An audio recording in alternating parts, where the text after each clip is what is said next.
Storytime on Tinder date from hell. So recently, I got dumped by my boyfriend. I went over to my friend's house because I was feeling down, and she convinced me to get a Tinder. So I immediately matched with this guy, and what drew me to swipe right was because he looked like my celebrity crush. Anyways, we started talking, and we exchanged phone numbers. Everything was good. I Snapchatted him, so he knew I was real. Over time, he would get upset when I would post my guy friends on my Snap. And he'd say things in Spanish like, "you're mine." And at the time, I thought it was cute, not realizing it was a obsessive thing. We talked just about every day until one day I got together with my friends and we went out. And remember how I told you guys that he didn't really like my friends? Well, he randomly calls me at 2 a.m. crying and claiming that he got stabbed. If you want to know what happened after that, come back for part 2. Part 2 of Tinder date from hell. So, like I said earlier, I went out with my friends and he randomly calls me at 2 a.m. claiming that he got stabbed. And I, of course, thought that was crazy. I felt bad for him and wanted to be there, but I would never see the wound. A couple days later, he had his friends add me on Snapchat, and one of his friends' girlfriends told me to get away from him and that he was obsessed with me. And all he would talk about was me. And he ain't never get stabbed. When I found that out, I wanted to leave the whole relationship alone, and he went off on me. Like, he went psycho crazy and told me that he was going to off himself if I ever decided to leave. And mind you guys, I barely even know this man. It gets even crazier. Come back for part 3. Part 3 of Tinder date from hell. So, after I found out that he tried to fake getting stabbed, I told him I was ready to leave the whole relationship, and he threatened to off himself if I decided to go. After that, I couldn't deal with him anymore, so I ignored him, and he would blow up my phone. When I got tired of his craziness, I blocked his number and blocked him from all my social medias. He began starting to make fake accounts, adding me. A couple weeks later, I saw him at a club one night, and he saw me. He started walking my way, and I didn't want to be rude, so I allowed him to talk to me, and I kind of felt bad for kind of ghosting him, so I just entertained to be nice and hoped that all the stuff that he did in the past was just a phase. And he was really nice, and he actually bought me a drink. And I really thought nothing of it until I started to feel dizzy right after drinking the drink, and I passed out. It gets worse after this. Y'all let me know if y'all want a part 4. Storytime on how I found out the FBI was spying on me for 7 months. At the time this was going on, I was a junior in high school. And in the mornings, I would walk to school because my school was only like a couple blocks down. But I always noticed there was like a gray minivan always going the same direction as me. So I always assumed that it was probably another kid from my school, and his or her parents was driving them to school. And one day I left home early because I wanted to get food from the store. So I went to a corner store, and when I came out, that same minivan was parked outside of the store. And then I was like, okay. Thought that was weird, but I walked back to school. But I didn't go the normal way that I usually go. I took a different shortcut that day because I didn't want to be late for school. And halfway there, that same minivan pops up again. And it went the opposite direction of me because it was a one-way street. By the time I got to school, the minivan was parked on the side of my school. I, of course, ran inside the building, and halfway through class, I forgot about the whole situation. Running out of time, I'll post part 2 right after this. Part 2 on how I found out the FBI was watching me for 7 months straight. For the first 3 to 4 months, a minivan was watching me, and when I started to catch on, they stopped showing up. But what got weird is when I got to school, every day my friends would just ask me weird questions about what I was doing, where I was going.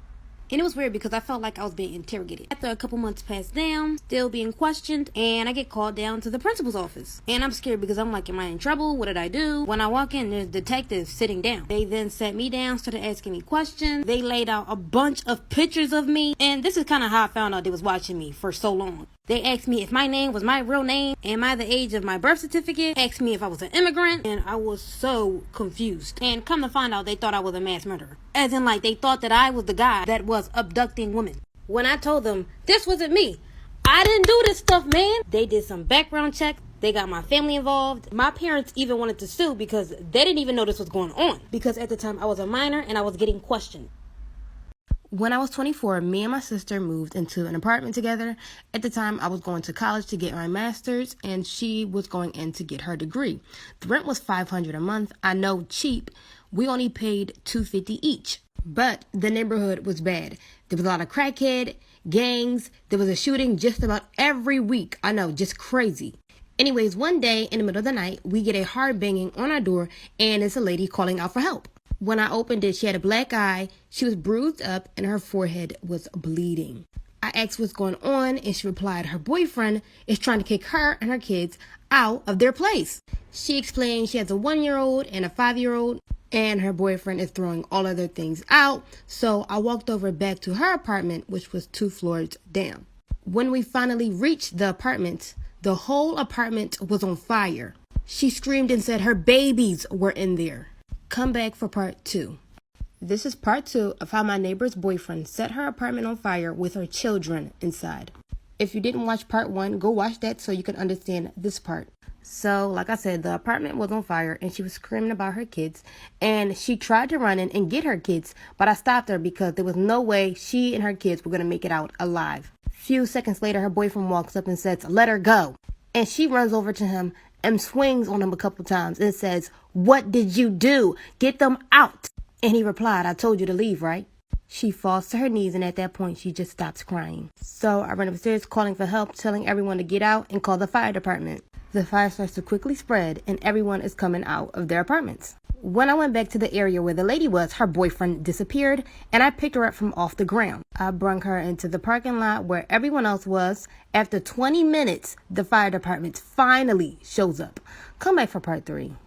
This is part 3 of how my neighbor's boyfriend set her apartment on fire with her children inside. So, like I said, the fire department finally shows up after 20 minutes. I told them there were kids inside, and they went up to find them. They put the fire out. Right after, a firefighter came up to me and said there was no one in there, and I told him no, there were 2 kids.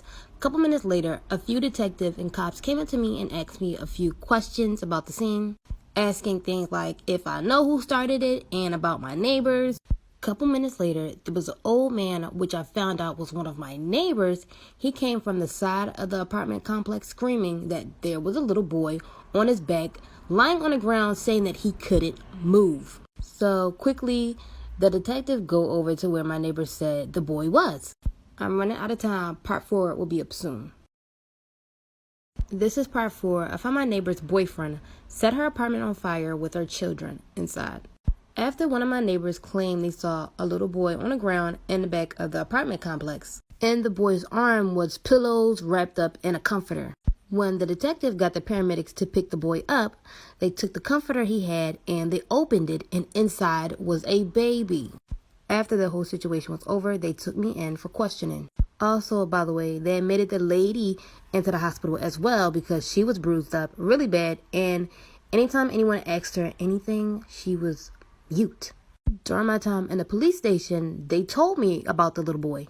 Come to find out, that little boy on the ground in back of the apartment complex was her son. They said he wrapped his baby sister up to protect her from getting hurt.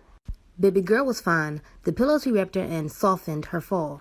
But for the little boy, he was paralyzed. Storytime on how I got robbed by my sister's boyfriend. So when school started, my sister entered 11th grade and I entered 7th. She was excited because my parents said that she was allowed to date when she got to her junior year. And immediately she got with this dude named Tony. My parents didn't know much about him, but I knew him because he would be in the neighborhood with his gang while me and my friends were playing outside. He used to hotwire cars. He was in and out of juvie. And one time I heard he jumped a kid named Alexander because he had the newest Jordans. I was so confused on why my sister wanted him, but I ignored it. 1 to 2 months go by and Halloween comes up. So me and my friends get dressed up to get candy. I was a ghost. I know, cliche, but when you're in the hood, you gotta do what you gotta do. When we got done trick-or-treating, it was time to go home. Then, out of nowhere, a group of guys ran up on us and was trying to take our candy. So I pushed one of the guys away from us, and someone pulls a strap out on me. And it's Tony.